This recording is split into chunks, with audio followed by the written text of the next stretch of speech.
बिस्मिल्लाहिर्रहमानिर्रहीम। अस्सलाम वालेकुम। सैयद याहिया हुसैनी आप तमाम देखने वालों की खिदमत में एक बार फिर हाजिर है। सबसे पहले आप तमाम लोगों की चाहत, मोहब्बत, खुलूस का बेहद शुक्रिया जो हमारे साथ कनेक्ट हैं और चैनल को सब्सक्राइब कर रहे हैं। आज जनाब मैं मौजूद हूँ पाकिस्तान सुपर लीग की सबसे मुतहर्रिक और दिफाई चैम्पियन फ्रेंचाइज लाहौर कलंदर के हेडक्वार्टर से। पाकिस्तान सुपर लीग सीजन 11 2026 की तैयारियां इस वक्त अपने बामे उरूज के ऊपर हैं। टीमों को मसाइल दरपेश हैं, टीमों को चैलेंजेस का सामना है। अब ये टूर्नामेंट 6 से 8 टीमों तक चला गया है। कराची, लाहौर, कोयटा, पेशावर, मुल्तान और जल्मी से ये बात जो है, इस्लामाबाद से ये बात निकलकर अब हैदराबाद और सियालकोट तक जा पहुंची है। अब ये टूर्नामेंट 8 टीमों का टूर्नामेंट होगा और कवायद और जवाबित के मुताबिक जो 11वां सीजन है उसमें जनाब हर फ्रेंचाइज को 4 खिलाड़ियों को जो है वो रिटेन करने की इजाज़त होगी। और उसके बाद इस बार ड्राफ्ट नहीं होने जा रहा बल्कि इस बार ऑक्शन होगा। और ऑक्शन के लिए हर फ्रेंचाइज के पास जो है वो 50 करोड़ रुपए का यानी 1.8 मिलियन का वॉलेट है और उसमें से उन्होंने अपने खिलाड़ियों का इंतखाब करना है। और सबसे पहले जिन 4 खिलाड़ियों को वो रिटेन करेंगे लगभग उसके लिए उनको 12 से 15 करोड़ रुपए जो है वो खर्च करने पड़ेंगे। तो 35 करोड़ रुपए उनके पास लगभग होंगे ऑक्शन में अपनी टीम बनाने के लिए। तो ये बड़ा चैलेंज है, लेकिन लाहौर कलंदर जो पाकिस्तान सुपर लीग की एक ऐसी फ्रेंचाइज जो कि पहले 6 सीजन में नाकामियों से दो चार रही, लेकिन इस फ्रेंचाइज ने अपने काम से, प्लेयर डेवलपमेंट प्रोग्राम से जो है वो बहुत ज़्यादा शोहरत हासिल की, लोगों की तवज्जो हासिल की, नौजवानों को प्लेटफॉर्म फराहम किया। खासतौर पर इनके पोस्टर बॉय की अगर मैं बात करता हूँ, हारिस रऊफ की, तो वो सबकी तवज्जो का मरकज़ बने। उसके बाद जमान खान इस टीम के लिए खेले, फ़खर जमान, अब्दुल कादिर मरहूम के फर्जंद उस्मान कादिर इस फ्रेंचाइज से खेले। और फिर पहली बार पाकिस्तान सुपर लीग में ऐसा हुआ कि इमर्जिंग कैटेगरी में किसी बैट्समैन को जो है वो अवार्ड दिया गया और वो थे मोहम्मद नईम लास्ट सीजन में। तो लाहौर कलंदर की पाकिस्तान क्रिकेट में जो कंट्रीब्यूशन है वो सबके सामने है, लेकिन अब इन 8 टीमों में जो मुकाबला है वो सबके सामने है। और कैसे टीमें बनेंगी, कैसे टीमों ने आगे चलना है, ये एक बड़ा सवाल है। लेकिन लाहौर कलंदर में राना ब्रदर्स, समीन राना और आतिफ राना की अगर हम बात करते हैं तो वो जनाब सबके सामने हैं, उनकी कंट्रीब्यूशन। और जिस तरह समीन राना की ड्रेसिंग रूम में मौजूदगी ने इस टीम को चैंपियन बनाने में किरदार अदा किया, वो सबके सामने है। पहले 6 सीजन में आखिरी नंबर पर आने वाली टीम जो है आखिरी 4 सीजन में 3 बार चैंपियन बन गई। 2025 में तीसरी मर्तबा इन्होंने ट्रॉफी जीती। 2022-2023 में मुसलसल 2 बार ये चैंपियन बने। और एक बात तो तय है कि जो इनके कैप्टन हैं शाहिद खान आफरीदी, पाकिस्तान के लेजेंड ऑलराउंडर, उनके जो दामाद हैं शाहीन शाह आफरीदी, वो तो इस टीम के साथ होंगे।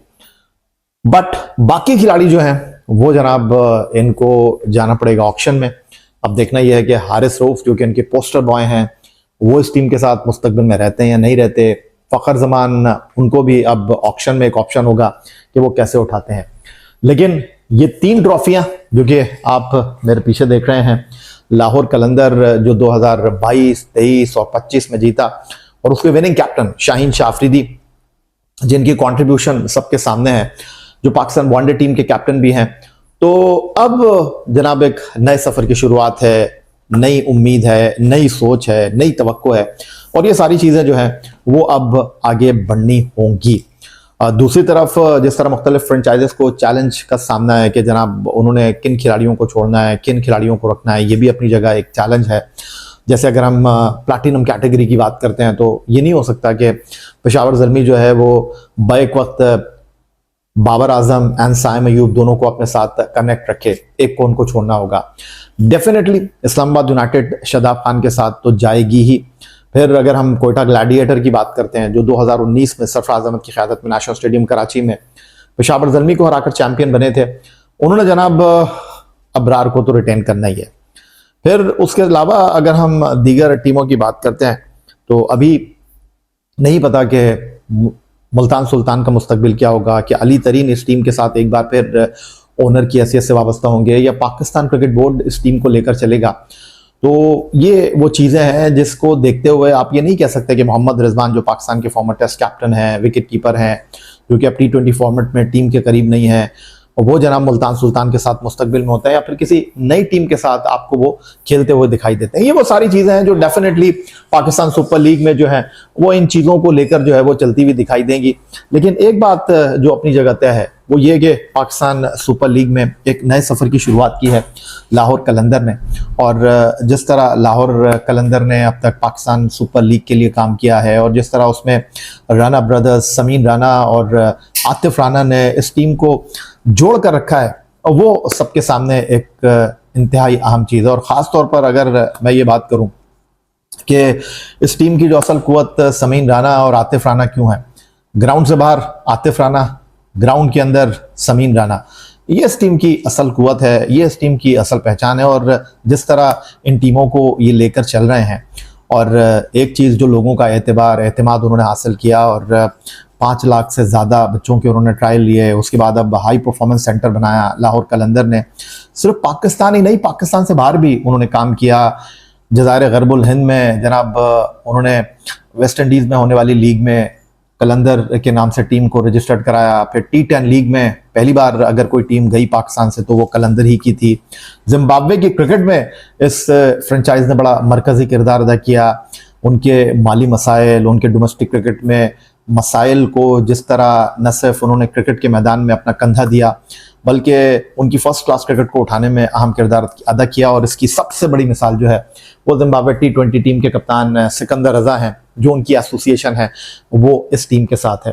तो ये सारी चीज़ें लाहौर कलंदर को दूसरी फ्रेंचाइजीज से मुमताज़ करती हैं, कुछ अलग करती हैं, और यही इस टीम की सबसे बड़ी कामयाबी है। तो अब सबको इंतजार है कि पाकिस्तान सुपर लीग में किस तरह टीमें बनती हैं और कौन किसको अपने साथ लेकर चलता है। लेकिन एक बात तय है, 2022, 2023 और 2025 लाहौर कलंदर की शान, लाहौर कलंदर की आन, लाहौर कलंदर के कप्तान शाहीन शाह अफरीदी इस टीम के साथ एसोसिएट रहेंगे।